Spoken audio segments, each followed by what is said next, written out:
Hey, everybody, I want to thank you for stopping by today. As you can tell, I'm a little bit under the weather, but I have a great story lined up for you all. Her name is Wendy, 19 years of sobriety. She's got tons of experience in MC culture as a female. You don't get to hear the female side of the story very much, so I think you should stick around and definitely check it out.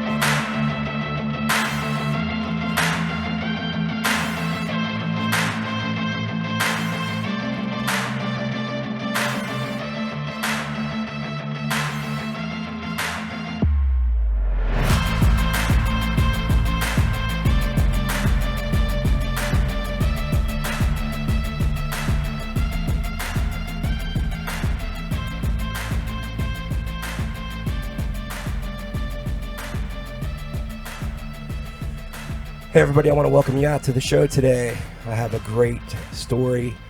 I can't wait to bring this interview on board. Wendy's one of my favorite people, so I'm really excited to have her on today. I've known Wendy for a couple years now, and she is one of the female riders in this world that I kind of look up to. Not only does she have her shit together with her sobriety, but she also has her shit together with the club world and, also with riding and stuff like that. And she can keep up, man. There's no joking around with that, man. I know it's kind of odd for people to probably see a female rider, especially a female club person. It doesn't happen very often. But Wendy's been around a long time. And we're going to jump right on into this. Wendy, thank you very much for coming on board today. I'm so excited to do this with you. You just said the sweetest shit. I'm just like, thank you. I meant it. I've known you since I've been involved with this. Mm-hmm. So, you've been there from the start for me, which is cool. Which is another reason why I wanted to bring you on, because, at this point, you're part of my story. Because, even with the sobriety aspect of it, I look up to you as well because, just like Patches, you make meetings all the time. You got, you sponsor girls, you got a home group, you're going to meetings all the time. So you got your stuff together with the sobriety part, and that's I look up to you for that. There's a lot of people out there that like myself, actually. Sorry, I'm sweating. I'm a little under weather today. Went to a concert Friday night and I'm not feeling too good. But yeah, so I mean, even when the pandemic happened, and I talked about this on actually a couple of these. Mm-hmm. How you and Max started the Zoom meeting, and I got on board with you, and I started to chair like Wednesday nights and stuff like that. And you know what? We wound up having a great group of people, and people from all over the world. We had guys from Australia, England. Yeah. I think the one time we had some people from Ireland. Mm-hmm. So that was really cool, man. And look, dude, if I wouldn't have done that, how would I have even got to meet those people? So. Let's get into it, man. Let's get into the running and gunning. Like, how did you, when did you start doing stuff? How did you progress? How did you get to the point? I know you got a really long story. And I know you got some deeper stuff. So I'm going to kind of let you guide that and you talk about what you want to talk about and we'll just go from there. Yeah, we can pretty much talk about anything, but I didn't think I had a problem for a long time. I did what other people did, I married a couple alcoholics, so I didn't think I had a problem. I lived in Virginia Beach and grew up. It was just, there wasn't anything major going on there. Right. My first drink, I thought, was at my mom, one of her wedding receptions. She was married a couple times, but this one in particular, I saw people drinking soda. I saw people pumping this thing. So I got a cup and pumped this thing and put some soda in. Soda and beer do not mix. And, No, but the longer I stayed clean and sober, you get those memory bubbles.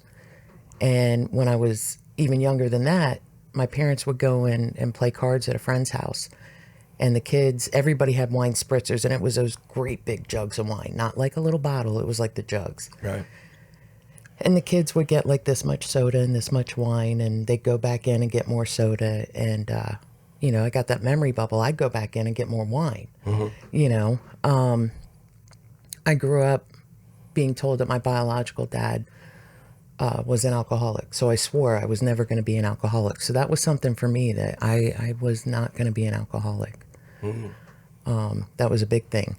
And, you know, just went on what I thought was normal. We moved from Virginia Beach to Manassas, and I thought it was the middle of nowhere, you know, but that's where everything started, you know, and it started, again, everything I considered normal. You know, I didn't find out till I was in recovery that blackouts weren't normal. Right. Everybody did it. Yeah. You know? I thought that was normal. I had a friend of mine that said, you're drinking a little bit too much. And he drank like a fish. And so I was like, well, I'm not going to be an alcoholic. I'll be a pothead. Right. You know? So that's what I did, you know? And then, like I said, I married an alcoholic. So I didn't have the problem. He did. Right. You know? Went to meetings with him, bought pot in the back row. So I thought that's what you did when you went to AA. Went to Al-Anon. Didn't work. Probably because I was stoned. And I can look back on it now and, you know, I could quit drinking. But I can look back on it and know that I was able to quit drinking because I knew he was going to start again. You know? So, you know, that marriage did not end well, you know? But I got 2 great kids out of it. You know? So it wasn't a total loss. Yeah, no. Yeah. And I think you've met all my kids at one point or another. Yeah. Yeah. And then I rebounded into another marriage and got another great kid out of it. Yeah. And you know that one better than any of them. Yeah. And you know, that didn't work out either. You know, and then it was really off to the races for me. You know, my best friend, you know, well, when I lived down in North Carolina, you know, I was at the bar almost every night, you know, and, you know, whatever friend had this or that, I did this or that. I had, you know, babysitters. I had a live-in babysitter at one point. I'd go out at night, come home, take a shower, go to work, you know, but I didn't see the problem.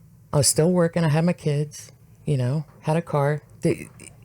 I didn't see a problem. To me, an alcoholic was somebody who was abusive, or lived on the street, you know. See, that's I guess that's how I was. Like I felt like, well, man, if I didn't lose my job and I didn't wasn't homeless and all that, I'm fine. I'm not an alcoholic. Yeah.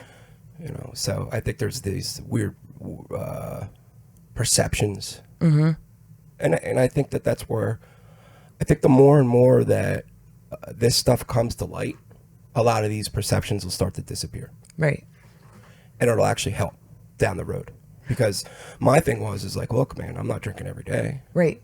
I'm not an alcoholic. Well, dude, every time you drink and you know, you black out and you wake up with your pants around your ankles in the bathroom. Yeah. Dude, there's a problem. That's not normal. Yeah. And it just, you know, I didn't see the problem. I ended up moving from there after the second marriage didn't work out. And, you know, after a bunch of, you know, not everything was terrible. I had some great times. You know, I was telling somebody that the other day. You know, I know some people, they come in the rooms and everything was horrible. You know, and I had some really good times. You know, but I also had some really bad times. You know, and I have times that I don't remember because I was so messed up. And those are the hard ones for me. So, yeah, I mean, I still have chunks of time that are gone. Yeah, me too. A lot of the 90s. Yeah, I run into people and they're like, you know, hey, how's it going? And I got to look at somebody that I'm with and be like, so they can introduce themselves. So this way I can get their name. Because I'm like, I don't remember who the fuck this Sorry, is. but I do that. Yeah, I'm sorry. But if you ever see me turn to my spouse and go, I don't remember you. Sorry. But no, so that's the thing though, is like, it's going back to what I was just saying. Like, I also didn't want to speak when I first got into the program and I got enough time in where I could speak. Because I said in my sponsor, I'm like, dude, I don't have the nightmare story. Like, I didn't lose my house. I didn't lose my job. I was functioning. Right. That was my problem too. I don't have a problem. So like, you know, what is somebody going to get out of that? Right. And he said to me, he goes, look, dude, there's going to be somebody in that room, same exact situation, that might need to hear that. And I went, well, shit, okay. My first sponsor told me, and this is jumping ahead a little bit, but no matter what you're going through, she said, you got to share it. If it's messing you up, you got to share it, because either someone's gone through it, they know someone who's gone through it, or you're going to be that person for somebody else, which sucks sometimes because, you know, you don't have anybody. You got people you can, you know, word vomit to, but you don't have somebody who's been through it. But then on the flip side of that, it's amazing to be able to be there for somebody else when they go, I'm going through this, nobody knows. Yeah. And it's like, actually I do. Right. You know? Right. Because I went through some serious shit in early recovery. But anyway, going back to the other thing, you know, the second marriage didn't work out. Tried it in Maryland and then ended up moving back to Virginia. And then it was really off to the races because I was, you know, staying at my parents' house. And again, I didn't see the problem. You know, my best friend was a bartender. Her best friends were drug dealers. I didn't have to pay for shit. You know, if I was in the bar. That's a bad scenario. Oh, yeah. Yeah. And if I was in the bar, it was, you know, I was in abused marriages and I'm raising boys on my own, and people would buy me drinks. People would, you know, I didn't have to pay for anything. I had the sob story, you know, which was a true story, but, you know, I used it to my advantage when it came to that.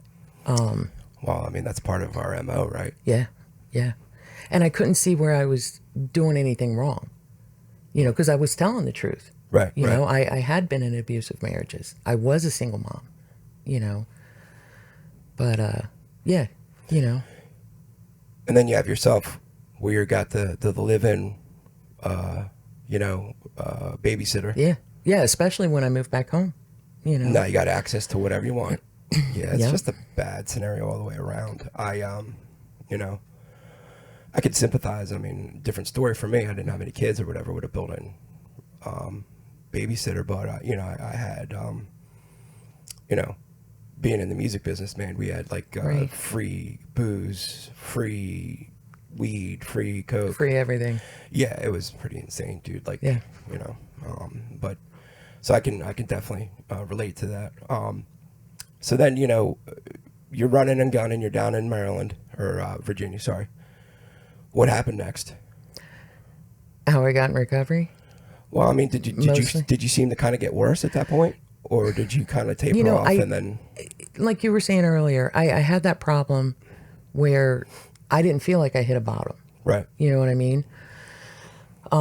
You've heard my story where, you know, I got pulled over one night and, you know, I had been at the bar and was driving home, you know, because that's what I did. Right. You know? And so we won't get into the shots and the type of shots and all that, because that's a funny story in its own. But the point is, I got pulled over. I told the cop that I was texting my friend that I was meeting, and texting and driving was not illegal then. So Right. it had just started. So he asked me to do the breathalyzer, and I said, well, I'd rather not, you know. and at that time, I had heard the stories, you know, whatever you do, don't blow in it and da-da-da. And I, you know, come to find out later that most of the time when you say no, they just cuff you and put you in the car. Yeah. Yep. Actually, it's against the law to say no now, I Right. think. And so I, you know, I say, well, I said I'd rather not. I didn't say no. But he was, I don't know, whatever God's will was. And he had me sit there and wait for my friend. And I got a ticket for reckless driving. And my mom paid for a lawyer. And so the lawyer said, you might want to go to those meetings, those AA meetings before they make you. Because, it was all in the ticket. I don't remember what it all said. But he said, you might want to go to those AA meetings. And I was like, eh. And around that same time, there was a guy that I used to date. He used to ask me to marry him. And I would tell him I already married 2 alcoholics. I don't need a third. And the joke was he was the alcoholic. I was the pothead. And he showed up on my doorstep one day. And a couple days prior to that, I had been standing in the door jamb, my parents' house, wishing I could be put in a rubber room. Wow. That's everything. I didn't hit the thrown in jail, lose my job, this, that, and the other. I lost myself. I hit the emotional bottom that they talk about. Yep. Which is why it was so hard, like you said in the beginning, I wasn't as bad as them. Right. But my bottom's my bottom. Right. And yours is yours. Yep. And he showed up on the doorstep and he said, I'm sober now. You going to marry me? And I was like, what? Gotta appreciate the consistency. Yeah. It's the effort, man. Yeah. So he was the first person I was honest with. Okay. This person knew I did, I snorted whatever you put in front of me. This person knew I took whatever pill you put in front of me. This person knew I drank this, I smoked that, whatever. Right. But not one person knew everything I did. And I told him everything. And he said, do you think you have a problem? And I was like, no, of course not. Denial's not just a river. Yeah. And, he asked me again a few minutes later and I said, look, I might be a drug addict, but I'm not an alcoholic. Because I still had that thing in the back of my head. I was not going to be an alcoholic like my dad. Mm-hmm. And so he ended up leaving and said, I'll check in with you later. Called me a couple days later, and I was standing out in the garage at my parents' house, looking in the freezer, and there was a bottle of Captain Morgan in there. And he called me, and he said, what are you doing? Or no, he said, did you think about what we said, what we talked about? And I said, yeah. And he said, and do you think you have a problem? I said, I told you, I might be a drug addict, but I'm not an alcoholic. Right. And he said, well, what do you do when you don't have your drugs? And I was doing what I did when I didn't have my drugs. I was looking at the bottle of Captain Morgan. And I said, fuck you. And I hung up the phone. Wow. My first year is really a blur. I don't even know how everything happened. Everything happened the way it was supposed to happen. And I ended up, he got me to go to my first meeting. He took me to a sober dance. And it was weird because all these people were dancing. Right. And nobody's drunk. And I'm like, somebody's fucked up. Somebody's messed up. And he gave me my first big book, which I still have. And thought it was weird, whatever. And I knew the lawyer said I got to go to a couple meetings anyway. So I went to a couple meetings. And again, it was that I didn't, I didn't drink like them. And rewind a little bit, the first meeting I went to, he told me where this meeting was. It was downpouring.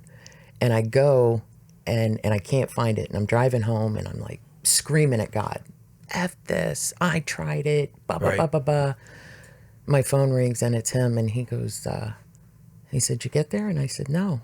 And I said, I couldn't find it. And he said, turn around. I said, no.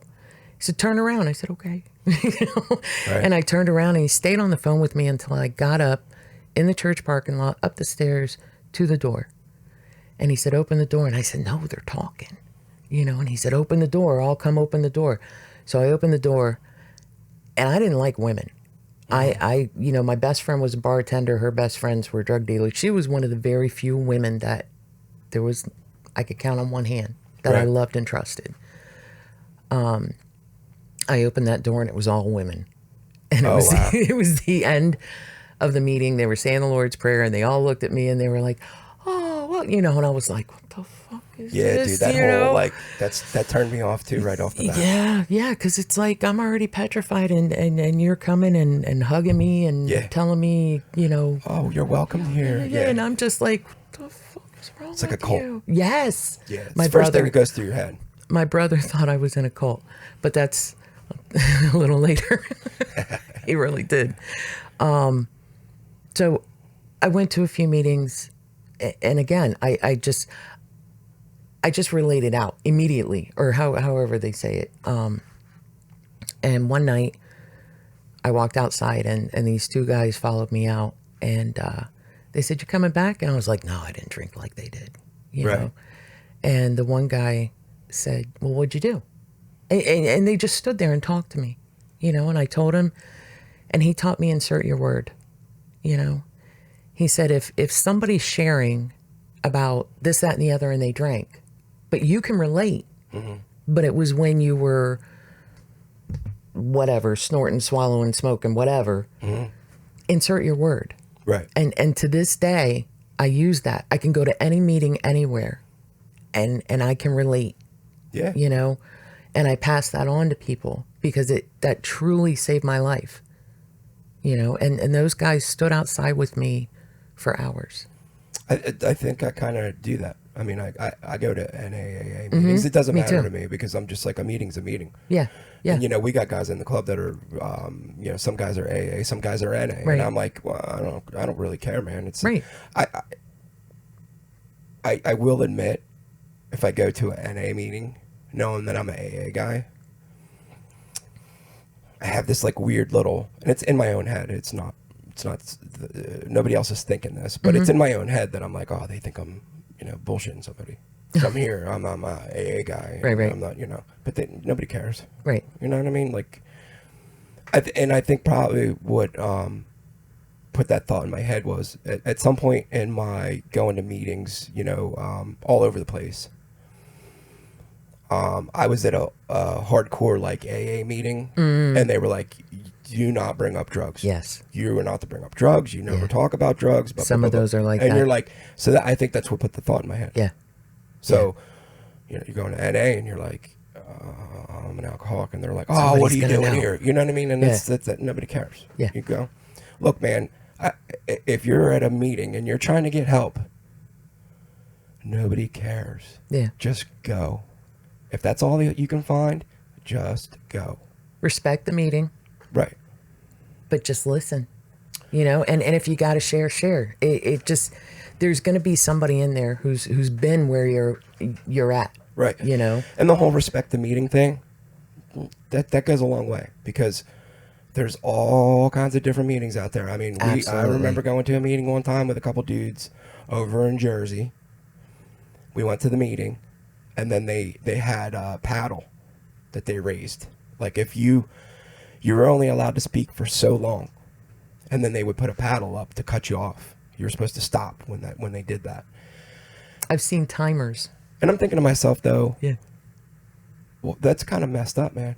Like, look, dude, there's a difference between somebody rambling about nothing. Right. But if I'm really in a moment and I Right. got to get shit off my chest, why are you going to shut me down? Yeah. Like, I guess I see the point of it, because that stops the people that are just rambling about nothing. Right. But ultimately, man, if you got somebody that's going through it and they need to talk more than 5 minutes, See, and whoever's chairing the meeting should be able to decipher should be able to that. decipher that. Yeah, Not I everybody mean, can, It's just, but you should be able to. I see stuff like that though sometimes, and I just go, come on, man. Like, it doesn't need to be like that. And it is what it is, though. Those are the Look- people I catch after the meeting Yeah. and make sure they're okay. And then, you know what, dude? You just go, okay, man, this isn't, I just won't come to this meeting again. I'll Right. find another meeting Right.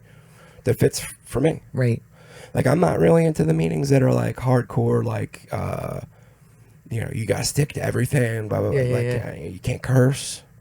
Oh, I won't Look, do all I'm of not those. I don't necessarily curse like a truck driver all the time.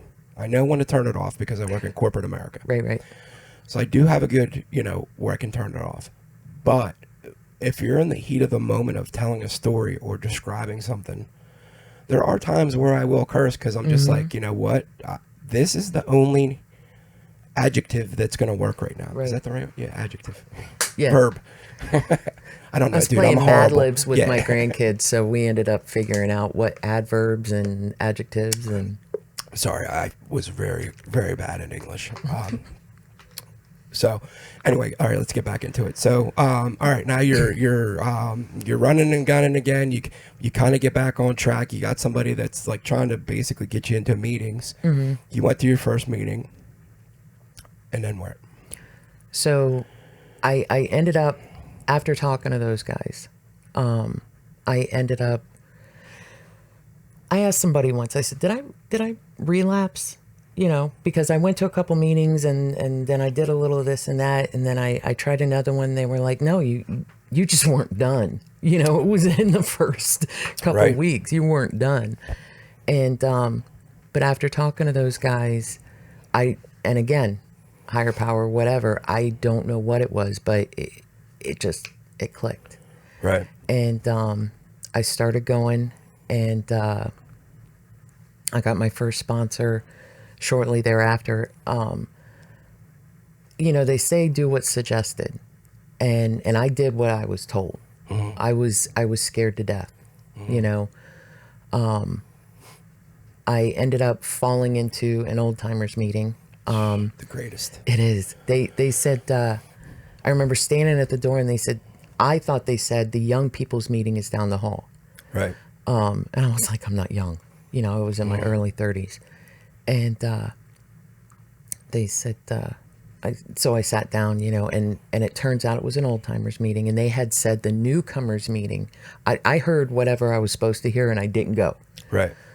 And I'm grateful for that because I fell into the group of guys that it wasn't, it's okay, keep coming back. You know, it was, here's $10, come back when you're ready. Right. Like they were no bullshit. You want this, you're going to do what we tell you, how it works. And I am forever grateful for that. I think that's where you got to figure out what you need. Mm-hmm. Some people need the easier, softer way. I did not. If somebody had said, it's okay, I wouldn't have come back. That's actually why I ended up sticking mostly with AA in the beginning. Mm-hmm. Because I went to a few NA meetings, and there was only one guy. This was back in 2003. Okay. So there was, you know, only one guy that had double digits. He had 10 years. Mm-hmm. And everybody else, you know, not that it was necessarily a lot of young people, but it was a lot of people who just keep coming back. Yeah. It's all right. You know, playing on the phones in the meeting. It just didn't work for me. Right. Because I would have ran out, you know? Yeah. So when I started, I had a guy that was working with me, that basically was like, sit down, shut up, listen, sit in the front row. You're never allowed to sit in the back row. And you hang on to every word that anybody says like it's the last thing you're ever going to hear. Right. Okay. And then what? All right. And then I want you to read this chapter. And it was the chapter of the agnostic. Okay.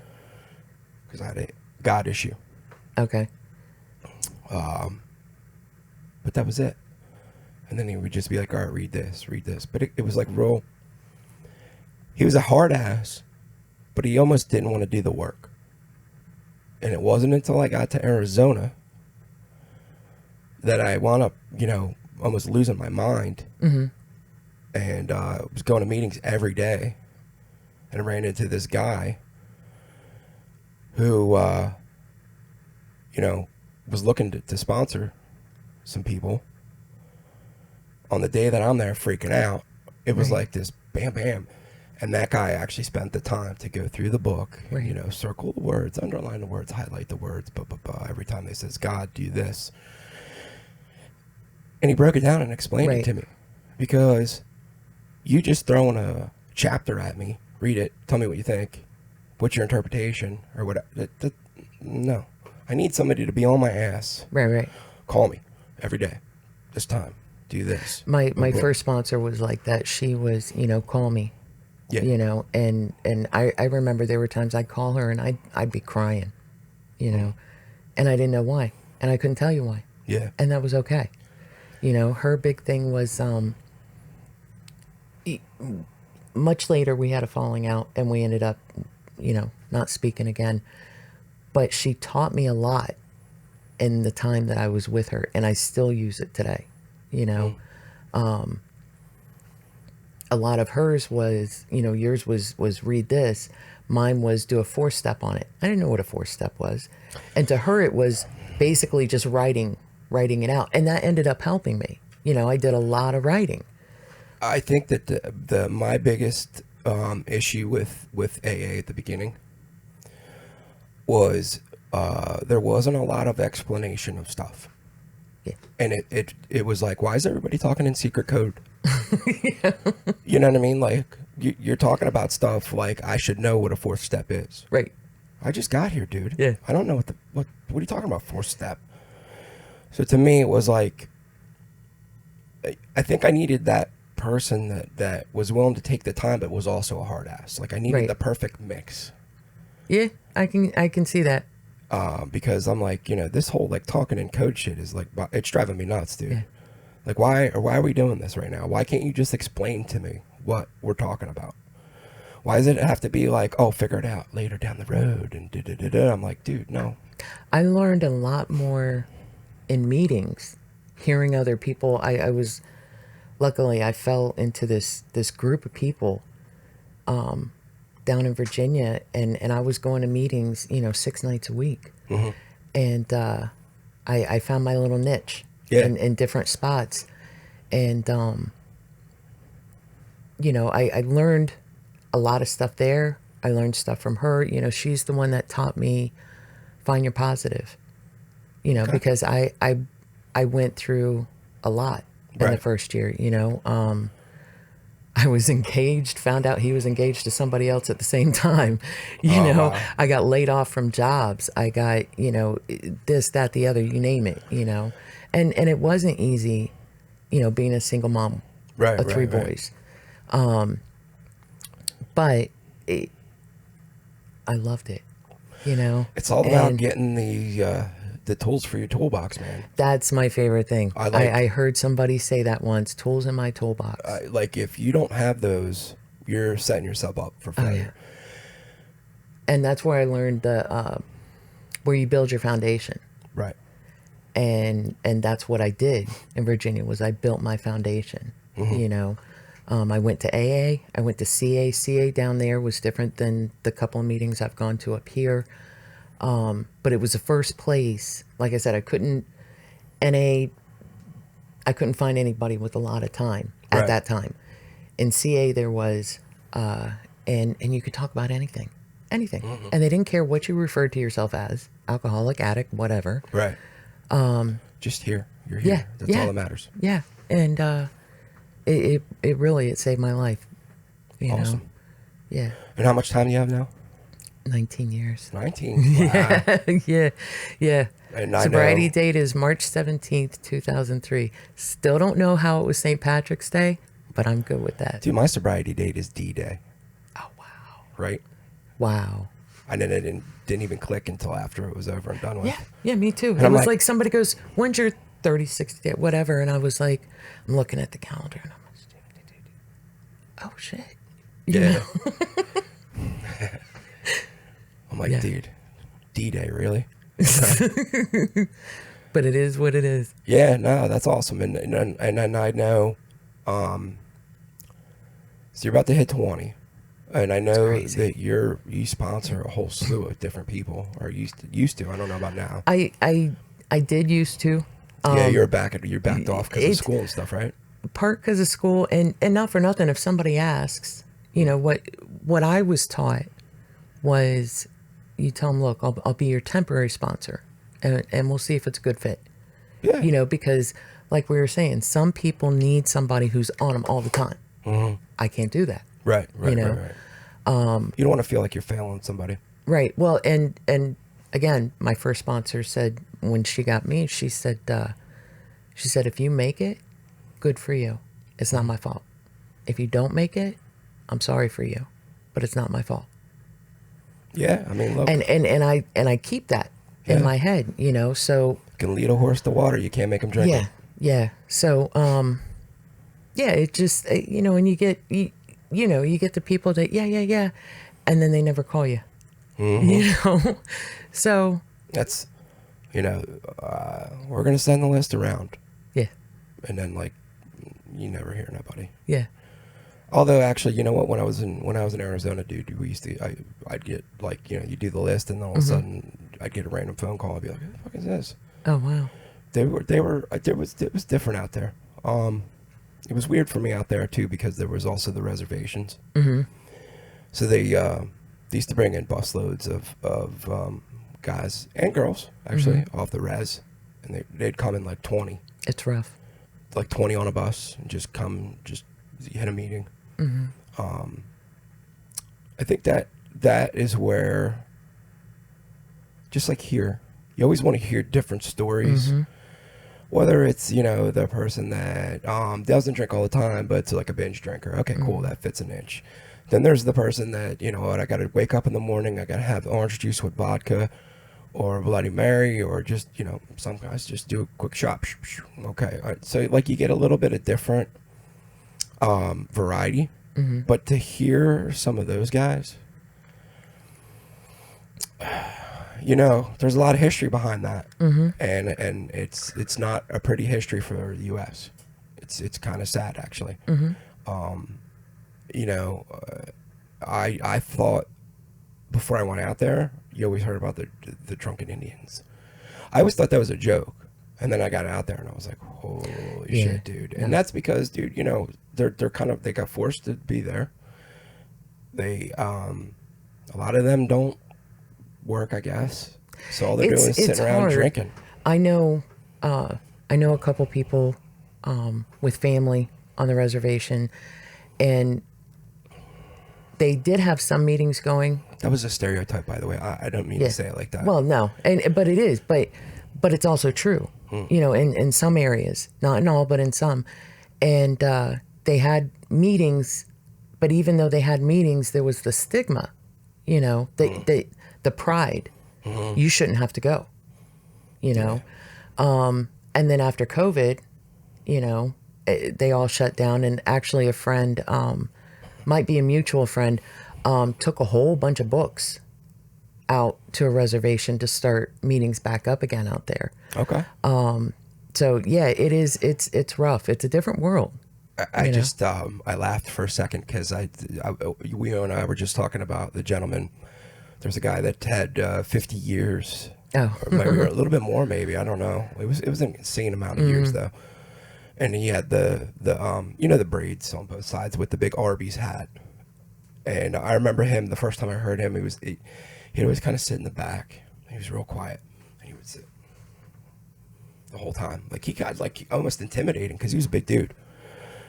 And then he spoke to one time. And he said, "I am from a town called," and he had this Indian name. And we were like, okay. And he's like, basically, which means cow pissing on flat rock. And I about fucking died laughing, dude. I'm like, should I be laughing right now? But I think he was like that guy for those people. Yeah. That they, he might have been the guy that was making them get on the bus and stuff like that. So, but it's somebody they could say, this guy did it. Right. Right. And that's a beautiful thing. Yeah, it's a huge thing. Because when those meetings are like 8 o'clock meeting there'd be probably 60, 70 people. Wow. It was a big clubhouse. Wow. Yeah. And it was, but hey man, it was definitely a part of my life that I will never forget. Okay. So now you're back up here though. Like you've moved to PA because of a certain individual. And your home group is the Chester Prospect. Okay, I don't get there all the time, but that's absolutely, that's a whole that all started because of motorcycles, which was a big part of my early recovery. Right. And I didn't gloss over that. We're going to get back to that. I'm kind of following your sobriety. Well, I had to, we were talking about the foundation. When I moved up here. I was I was laid off at first. So while I was job hunting, I was able to hit any meeting I wanted, which was great because I got to find my niche, Yep. you know? And I loved it. You know, and at this time, you know, throughout my recovery, I've been able to, you know, I started going to NA meetings, you know, because I said something to somebody once down in Virginia and they were like, well, now you got some time. How come you're not there too? You know? So I started going to, I went to both, you know, like we were talking earlier, whatever gets me another day, Right. that's what I'm doing. So I went to different places up here, found some meetings, and the sponsor I have now, I had been up here a few years, and she said, you got to open up, you know? And I was like, I know people, you know, I talk to people, and I did. She knew, though, when my ass was on fire, I called people in Virginia. Right. That's where my foundation was, you know? That was one of the hardest things for me moving up here, was everything was down there. You know, I had 10 years when I moved up here. And it was like, you know, I was leaving everything I knew. Right. And so I started building a foundation up here. And that was the clicker, was building my foundation up here. Right. You know, and now there are people, if I walk into a meeting and they say, how you doing? And I say, fine, they know I'm fucked up, insecure, neurotic, and emotional, you know. And I'm grateful for that, you know.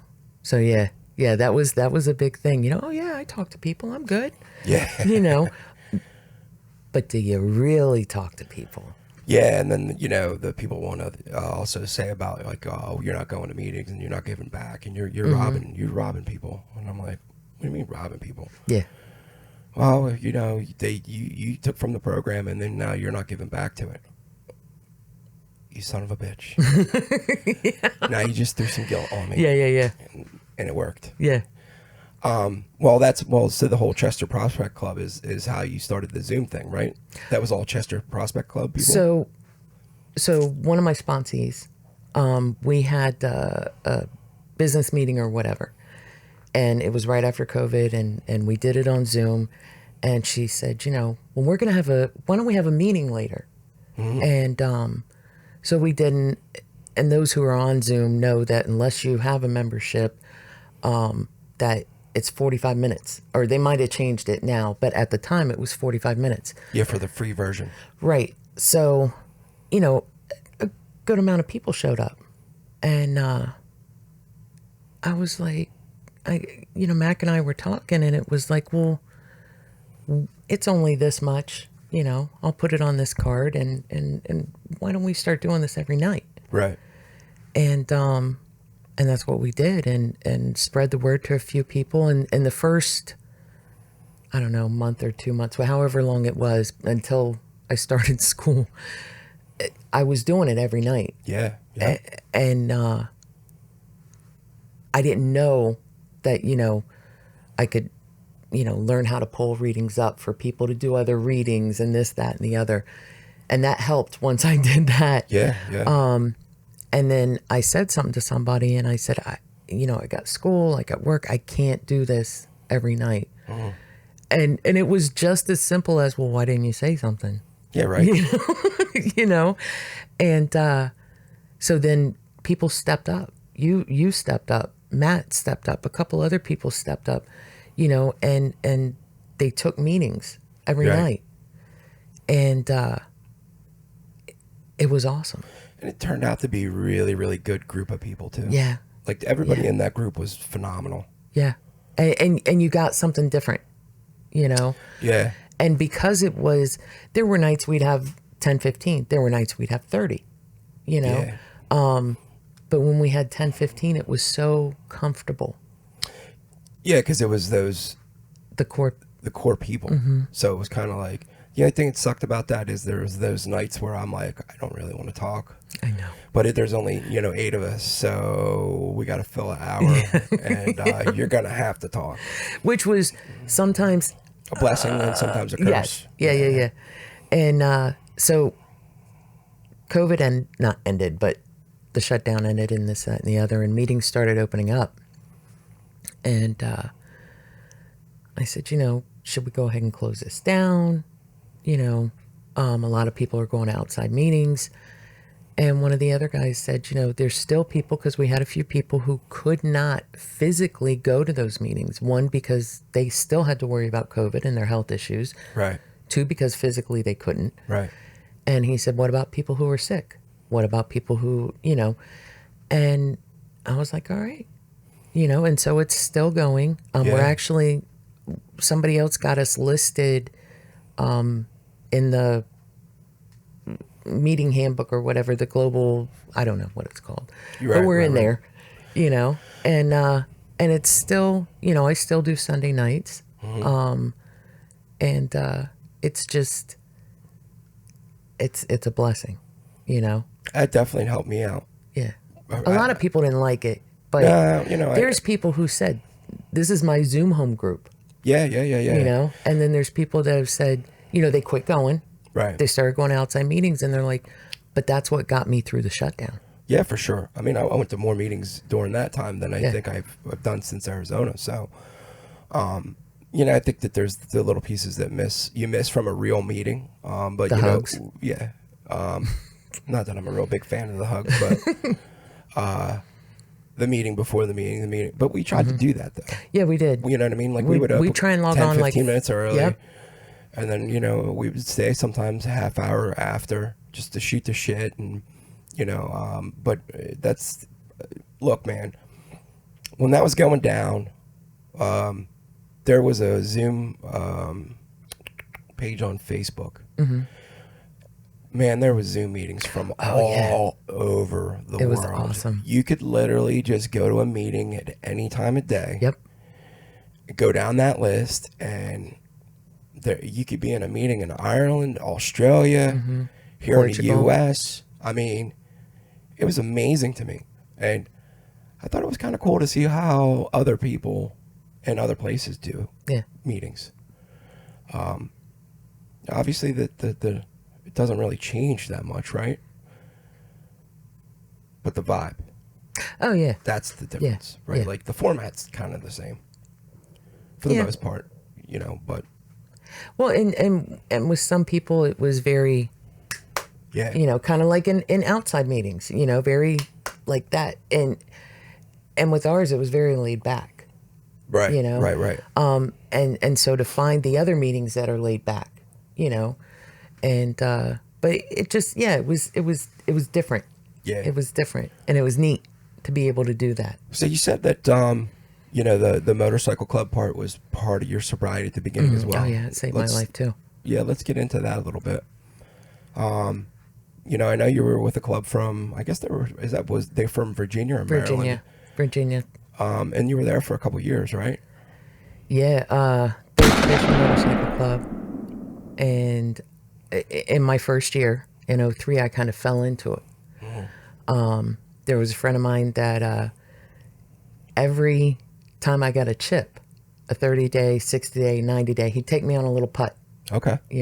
And I grew up around bikes. I grew up, with my uncles and this, that, and the other, and being on the back of a bike. I had other halves and boyfriend, husband, whatever, with bikes. Right. And so to me, that was exciting because I didn't know you could still be involved with the motorcycle world and be clean and sober. Which is why we're here, folks. Yeah, it was mind-blowing to me. And I got to go to another club's event, and it was they had a spaghetti dinner and a speaker, and there was tons of bikers there. Right. And I'm like, what the hell? This is cool. Yep. And my first year, I was blessed. I got to have fun. Mm-hmm. And if I didn't have fun, then I don't know if I would have stuck around. But my first year, I got to go to that spaghetti dinner. I got to go on a canoe trip. I got to go to the TTMC bash, my first bash. And that was amazing because there was more bikers And there were other sober clubs. And I was just like, what? Yeah. Yeah. And, got to do a couple other things that year. And, as time went on, that first year it was kind of like everything was just crazy and new. And I got to bring my kids to that. And my boys grew up going to the bash and to different events and seeing these guys, their fathers weren't involved, but they got to see these other men that were good men. Right. Clean and sober, and just good guys. And some of my kids still talk to those guys today. And you talk to one of mine, my youngest. And for me, that was a lifesaver, So I was going to these things, and one day my brother, the one brother I knew I had, the other ones, I'll get into that later, but my brother said, I thought you joined a cult. he said you were out every night. Yeah. And then partying and stuff, but then you were out every night and you were going to these meetings and this and that, but I had just over a year, and he gave me my first bike. Okay. Which was a 535 Virago, and it didn't run at first. One of the guys in TPMC had cleaned it out. A couple of the guys got together, got it running. That was my learning bike, and I think the best feeling in the world was when I realized I didn't just like being on the back. Okay. I liked riding my own, because I would go to these events and there were great guys, and I'd get a ride on the back of somebody's bike, nothing funny or nothing like, which was weird to me. Right. What do you mean I get to ride on the back and you're not expecting something? What? So to be able to ride my own was just, that feeling is indescribable, and I went from the 535 to a 750 Honda Shadow Ace to an 1100 to, now I have a Harley Softail. Right. And, but I ended up, being part of that club. And for me, I don't know if responsibility is the right word, but like we were talking, having that, knowing that there's repercussions. Accountability. Yeah, accountability. That was a huge thing for me.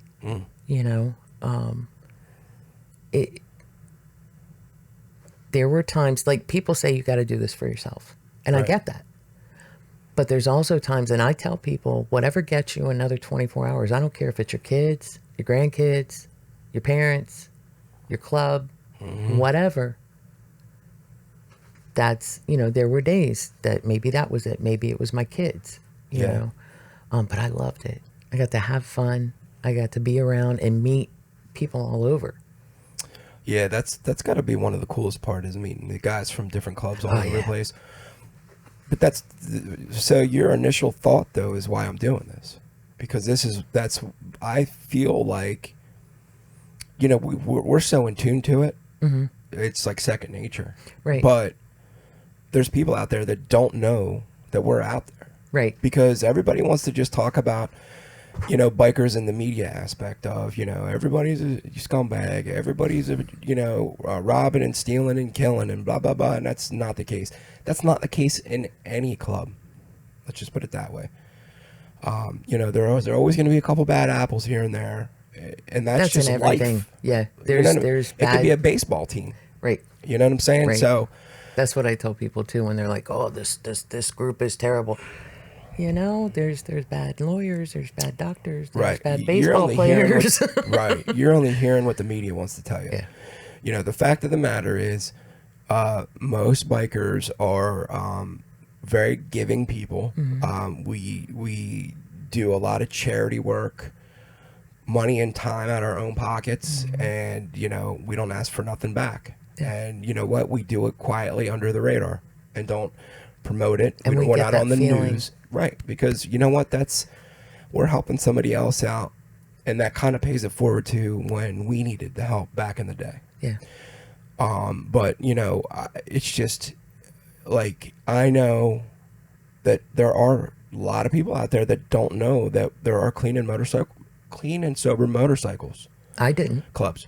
I didn't. Jesus Christ, I'm on all over the place. But I didn't. That's what I was saying. When I first, went to one club's event, and I was like, holy cow, the whole building was full. Yeah. And then the bash, you know, and the messengers were there. Yeah. Which is the funny thing, because, I only knew a couple of them for years, and I ended up moving up here because of another one. But being with TTMC was, it just gave me something that I needed for me that I didn't know I needed. Because, when we get clean and sober, we find these things that either we lost or we didn't give ourselves the chance to know that we wanted or needed in our lives. Yeah. I never would have thought I wanted my own bike. Nah. I mean, there's, I've been around bikes since I was a younger kid. Well, I was a girl. I didn't Right. know I could have my own bike. Yeah. As dumb as that may sound, I didn't know that was An option. Yeah. Yeah. Yeah. Well, you know what? And that's because that's one of the reasons why I wanted to bring you on the show, is because there's a new movement kind of going out right now of female riders. Mm-hmm. Typically in the motorcycle world, there wasn't a lot of female clubs. Right. There wasn't a lot of female riders, and it seems like over the past, I don't know, what do you say, like 10, 15 years, that's probably, that started to take to made the turn where it's like, it's a little bit more acceptable now. And that's a great thing. I mean, I honestly, I'm one of those guys, I'll wave to anybody. I don't care. To me, I'm not going to wave to somebody on a scooter, right? Come on, What man, make their day. If you're on a bike, man, I'm gonna wave to you. I don't care if it's a rice burner or whatever. I'm gonna look, man. It's two wheels. The fact that you're out enjoying your day with your knees in the breeze, to me is like, okay, cool, man, you get it. Because unless you ride a motorcycle, you just will never understand. The only one that's ever gonna understand that it's not riding a motorcycle is the dog that's hanging its head out the window. He's the closest thing that's going to make it understandable.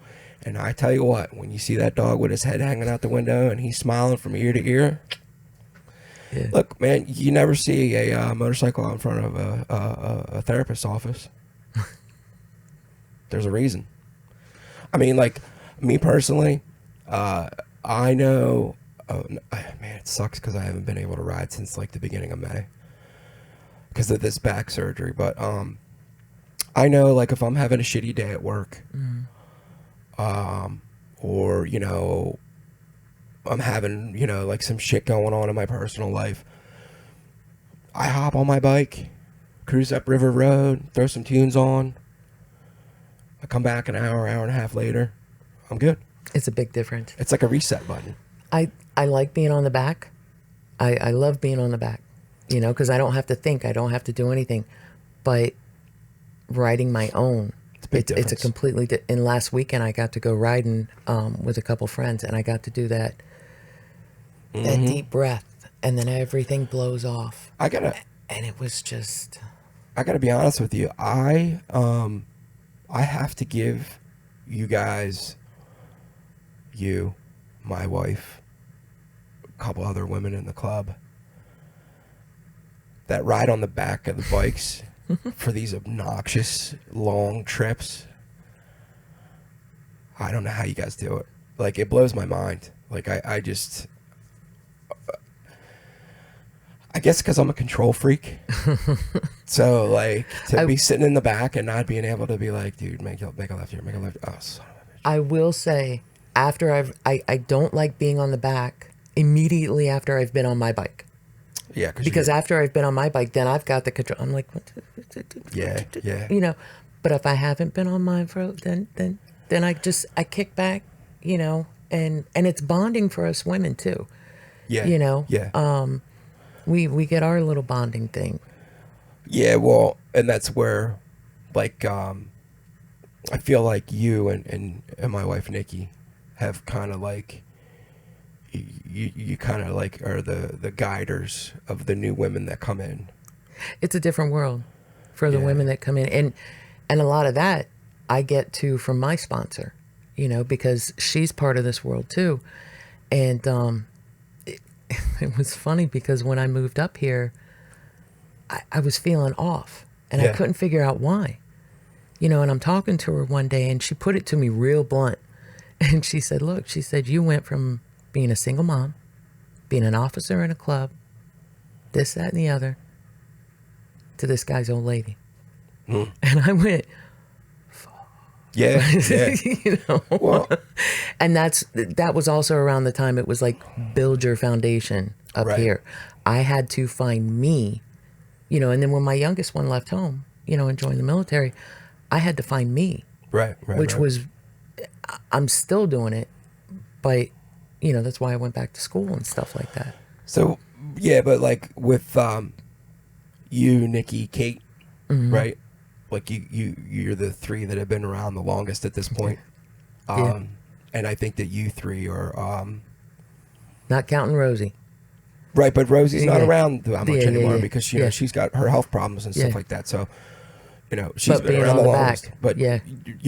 I'm talking about being on the back. Yeah, yeah. And being involved with like the runs. Yeah. And it's Finding the pee stops for us, because Right, you guys 'cause can we're not- pee anywhere. and I was kind of getting to that. So, like, I just feel like that you three kind of like help guide the newer women that come on board because I think you were starting to hang out up here when Nikki came on board, It was, and it was very kind of standoffish, and Kate wasn't involved as much at that point.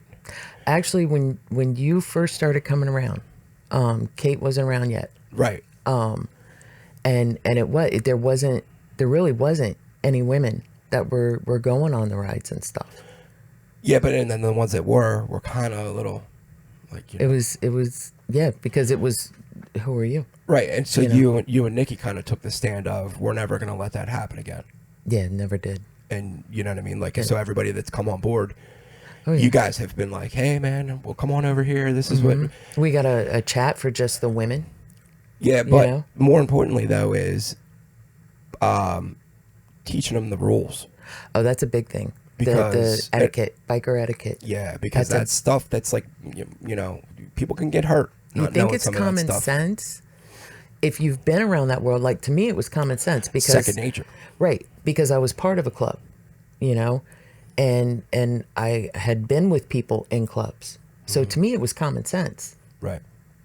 But it's not. If you don't know, you don't know, and those are the things that me and Nikki and Kate try and make sure that these women know. If you see two guys talking, you don't just run up to them. I don't Right. care if it's your old man or not. Right. You let them do their thing, and one of them will catch your eye and they'll let you know. Right, but so that's the stuff that like even Right hand turn. We do this even in the car sometimes without thinking. You should. yeah. Or like you guys also know too, like, okay man, if we're somewhere and shit goes south, you guys go one way, we go one way. You know how many times I've heard, look, if things go down, you go with Wendy. Yeah. Yeah. That's how I meet people half the time. Right. So, I mean, and I think that's where you, Kate, and Nikki kind of have really made it awesome for anybody else that's come on board, which, I can't thank you guys enough because that makes it easier for everybody else. So Takes a little pressure off you guys. You can focus. sometimes, yeah, I mean, you're always going to have somebody that's like, married or dating somebody and they're prospecting and it turns into a shit show. Because they need to understand, like this is kind of how it is. It's not we're not being an asshole to the person. It's just kind of how it is. Yeah. And and it always works its way out. It always works its way out. There's always okay, cool.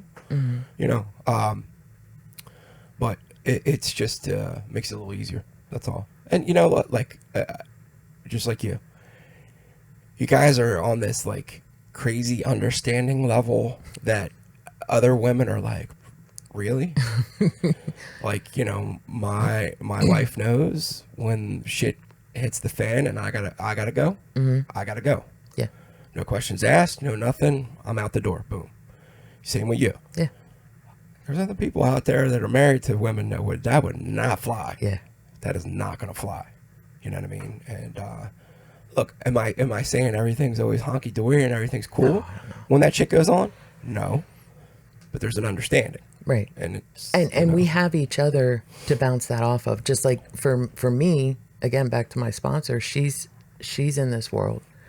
And you know, and I bounce stuff off her, you know, and she'll be the one that'll remind me of stuff. You Right. know, and then I'll talk to the other women and they're like, what the heck? Yeah, all right. You know, and it's, you know, we're not just stuck in our own little, this motherfucker, you know, Right. we have each other and we knew going into it. And the women that do come along, whether it's with a prospect or a member or whatever, you know, we try and give them a heads up so that when those things happen, they don't take it personal. Right. They don't automatically assume their old man's running out to do this, that, and the other. You know, it's really, this is the way it is. Right. You know. And you know, that's what's cool too. Like even with Rose, love her to death. I man. love her. Love her to death. And to have her sew on my patches. Oh, You know what I mean? yeah. Like, Yeah. dude, that was such a cool moment that night that I got when I finally became a member and she sewed my patches on. And to share that with her, Oh, yeah. dude, it was so Yeah. cool. I love her to death. Great lady. Oh, yeah. You know, I hope that she can figure out her health issues and stuff like that. Yeah. I mean, I don't know if she'll ever get back on a bike, but I love seeing her come out the stuff. You know, I give her a big hug every time I see her. And Oh, I love her. She's no bullshit either. no, And no, that's, she calls that's it the way one she of the sees things I love about her is Yeah. is that there is no bullshit, you know? Yeah. And yeah. And there's there's people that are nice and this and that. And she's not, you know. Yeah. And I'm like that, you know, and I do tend to rub people the wrong way with that, you know, sometimes because it is what it is. You know, Right. and I'm not going to sugarcoat it, and I'm not going to, you know, there's some people I might co-sign your shit a little bit. But for the most part, you know, I was taught, you know, if I start letting my character defects come out and play, Right. then that's going to take me down a really dark path. Right. You know, right, because then I don't want to feel. And when I don't want to feel, that's, you know, I don't care how much time you have. You know, we're all at risk. You know, yeah. it's just, we get another day. Some days are easier, some days aren't. Right. You know, I was raised thinking someone was my father and an alcoholic. And, you know, I found out 23andMe said, no. Surprise. Yeah. That was a tough time. You know, that was a tough time. And, but I found him, found out I have 3 more brothers, you know, great stepmom, you know, and, unfortunately when I found him, he had ALS, and, I did get to go out there and meet him, which I'm telling you, that was one of the best moments of my life. And if I weren't clean and sober, I wouldn't have been able to do that. First of all, I probably never would have taken the damn DNA test, or I would have and never looked at the results or whatever. But I was able to do that. And, you know, I got to see him a couple times, got to know him mostly through email because he couldn't really talk. And, he was a great man. Right. You know, I do go through things, you know, I go through the roller coaster of life of, yes, I'm grateful for every moment I got with him and the fact that I got to meet him and to know that he loved me, to the fuck? Why wasn't he in my life sooner? Why couldn't I find him sooner? Why couldn't I have this, that, and the other? You know, and I can fall down that hole. And it's easy to do. Yeah. And there's certain people in my life, though, that there's some people that will again remind me, but you got to meet him. And there's some days where I'm like, yeah. And there's some days where I'm like, I don't give a shit. I wanted more time. You know, but I have to bring myself back up. You know, one of my favorite shirts, misery is optional. Yep. Hearing that in the beginning, all those little sayings, that was one of the lifesavers. What do you mean misery is optional? That's I can't think of the name of the song off the top of my head, but Alice in Chains song where he's talking about his own drug addiction, and one of the lyrics is "Misery is self-chosen." Yeah.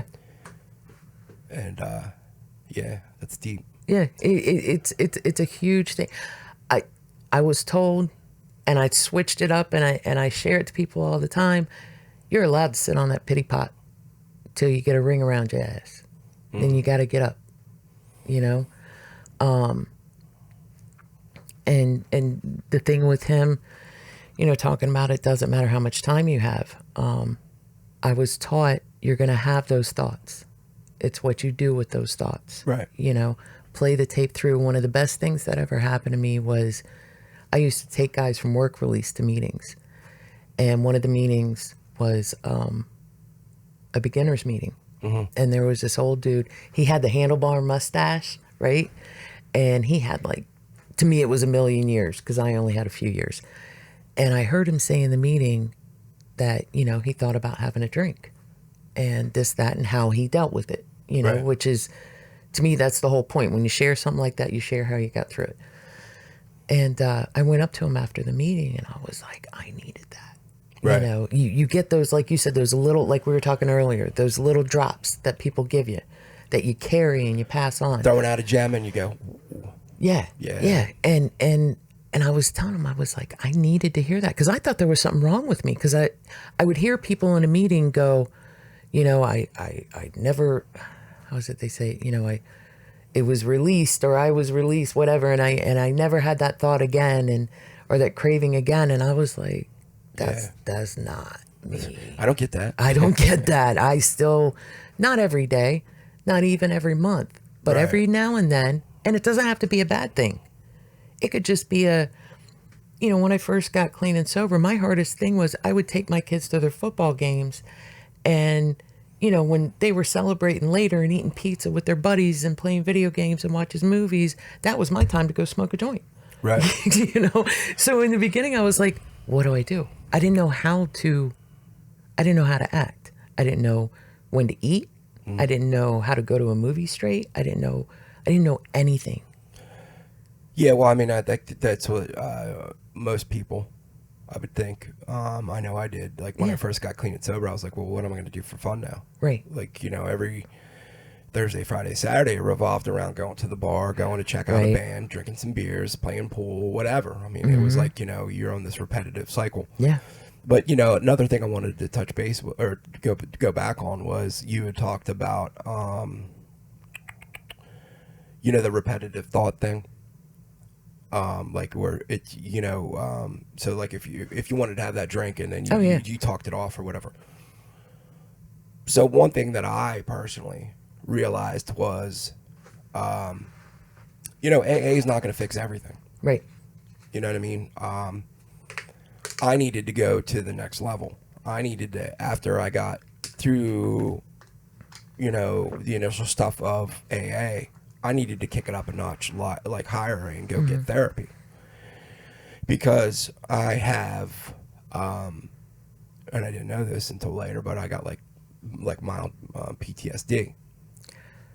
So I have these moments where it's like on a loop, a thought on a loop, and I can't get rid of it, can't get rid of it. And I'm like, you know, like I'll lay down in bed and be like, why does this happen? Why does this happen? Why does this happen? Or I need to buy a new truck. I need to buy a new truck. I need to buy a new truck. I need to buy a new truck.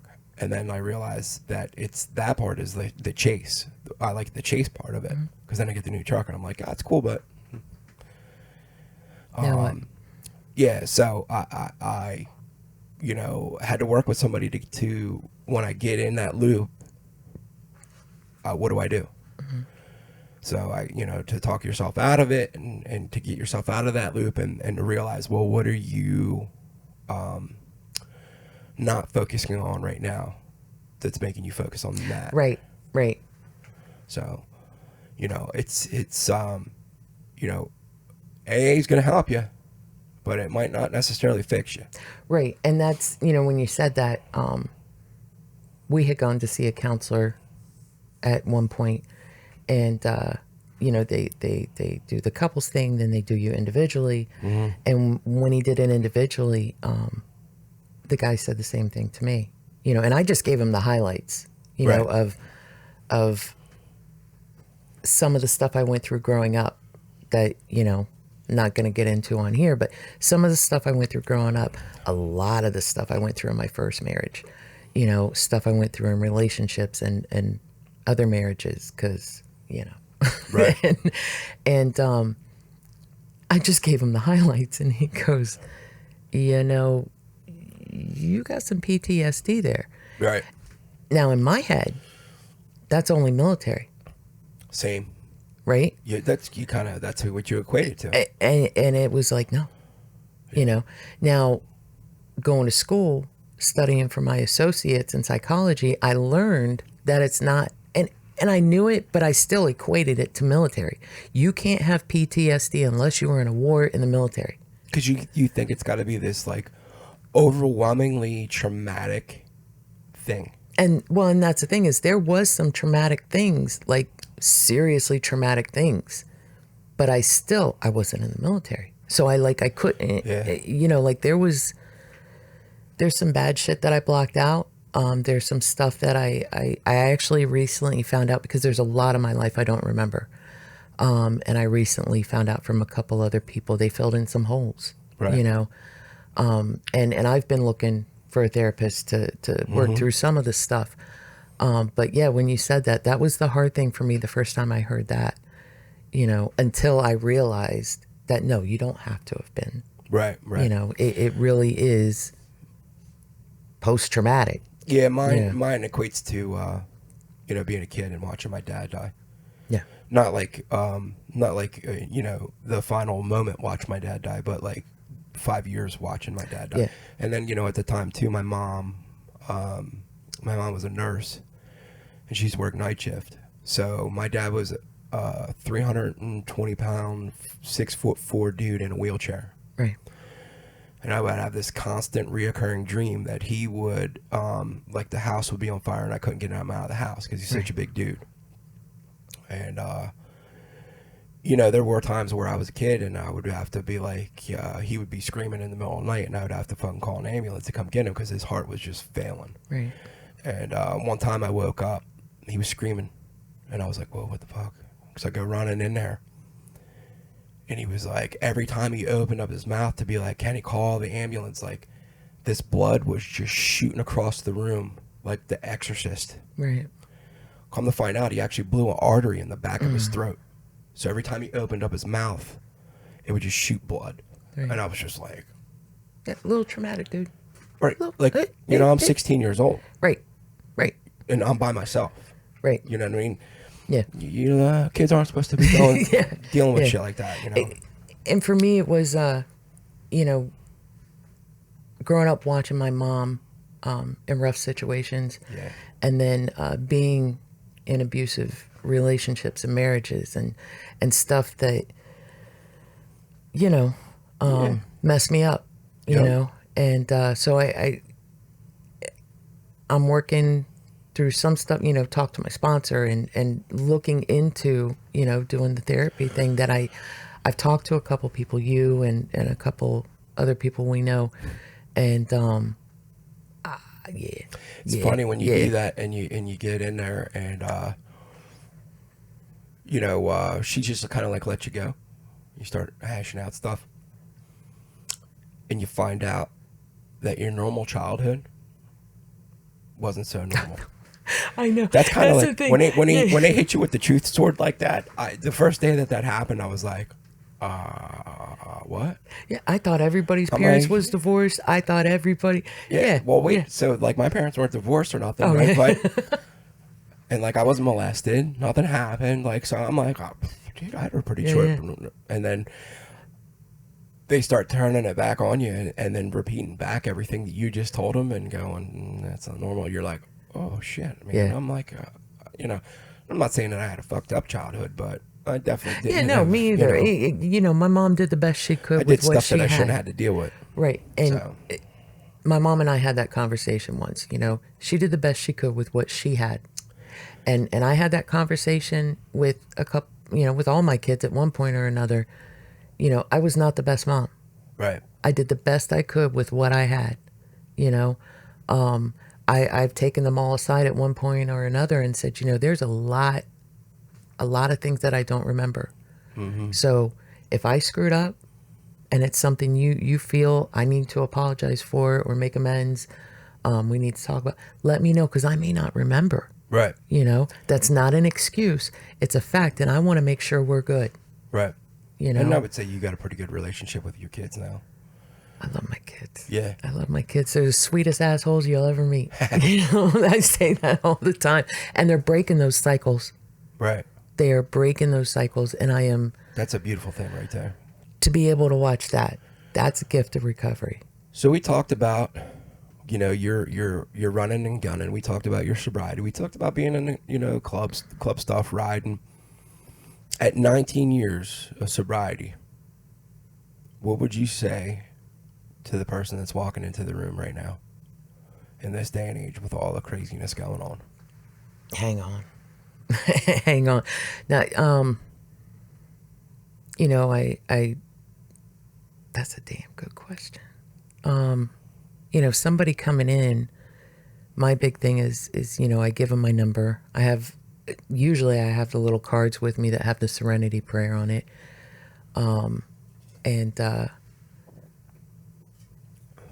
you can do it. I know people relapse. It's not a requirement. I don't think I'd say that to anybody when they first walked in. That's what I'm trying to think. I'm running through my head. Just hang in there. Take it second by second. I got that tattoo, 1 day, 1 hour, 1 minute, 1 second. Just take it 1 second at a time. And no matter what, you don't have to pick up. That's the thing, and I deal with a lot of stuff with humor. Right. And I'm blessed to have people in my life that are as messed up and have fun in recovery like I do. When my dad passed, I was out there and I was in my head, and a friend of mine called me, Kate, and just out the blue. And she said, "You all right?" And I was like, "Dude," I said, they got a whole bunch of alcohol in there, and it's the good stuff, And she's like, "Well, if you're going to go out, at least it's the good stuff, and that's what I needed, that Right. laugh, that knowing I didn't want to do it, but to be able to laugh about it with somebody, don't take Rule 62. Don't take yourself too seriously, and to be able to have somebody to talk to and get through that, and to be able to have the humor, and I was reminded at another point of, there but for the grace of God go I, that same evening. And I don't know, somebody new coming in, don't give up, I remember hearing that when I came in, don't give up 5 minutes before the miracle happens, which I thought was, there's so many sayings I thought was the stupidest thing ever, Yeah. And that was one of them. What the hell, and time takes time. What the hell you mean time takes time? Right. And again, back to the misery is optional. No, it's not. Something bad happens to me, I'm going to be miserable, but you don't have to be. Right. So how long do you want to sit in it? Yeah. And that goes back to, you're allowed to sit on the pity pot till you get a ring around Jazz. I was talking to somebody, I went to a beginner's meeting yesterday, and I love the beginner's meeting, and we were talking, about this one path that he had taken, and how he kind of went this way and then he kind of went this way and now he's back to going this way, and it's working. Mm-hmm. And I said, whatever it takes for you to get another day, that's what you do, and that's what I would tell the newcomer, and if you need to call me all day long, I may not be able to answer, but I'm going to check on you. Right. It can be a beautiful thing. They say write down everything you want, and before you're halfway through, you're going to be amazed. I never would have thought, that I would have grandkids, be able to be in their lives. I just had 3 of them a couple weeks ago for a week. Right. Unsupervised, and if I was still drinking and drugging, first of all, I don't think I'd be alive. That's just, and that's the truth. Big pill to swallow right there. It is. Sometimes that's what keeps me from going back out, because they say you pick up where you left off, but I was told you pick up like you'd never stop. Right. And I'm gonna be way worse. I'm lucky my kids didn't get that call. Your mom was found dead on the bathroom floor at the clubhouse. Right. So for me, that's a huge thing, and I never would have thought any of this, All right. What, before we wrap up, is there anything that we didn't touch on that you feel like you need to bring up, you want to bring up? I don't think so. I mean, I still get to ride. I still get to be around you guys. You're one of my favorite people. You know that. It just, this is great what you're doing. Because like we said, a lot of people don't know, that there's so many clean and sober bikers. Have fun in recovery. Yeah. Have fun. That's a huge thing. Yeah. Awesome. I appreciate it. Thank you so much. Thanks for having me. I hope you guys enjoyed the interview today, and we will see you all next week. Thank you for stopping by. Have a good day. I don't need saving. It's everything I've been chasing. All here for the taking. Don't wanna test your luck with me. I think I've had enough disease. I'm sick of all the bad thoughts, people who are half-nots. You are not as tough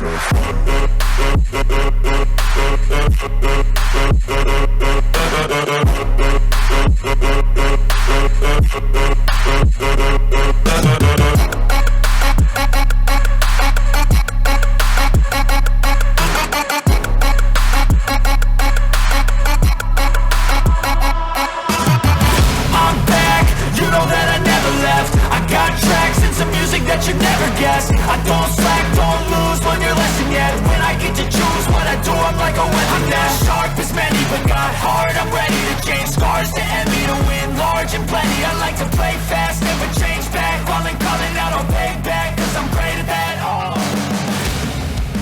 you cannot save me, cause I don't need saving. It's everything I've been chasing. All here for the taking. Don't wanna test your luck with me. I think I've had enough disease. I'm sick of all the bad thoughts, people who are half-nots. You are not as tough though.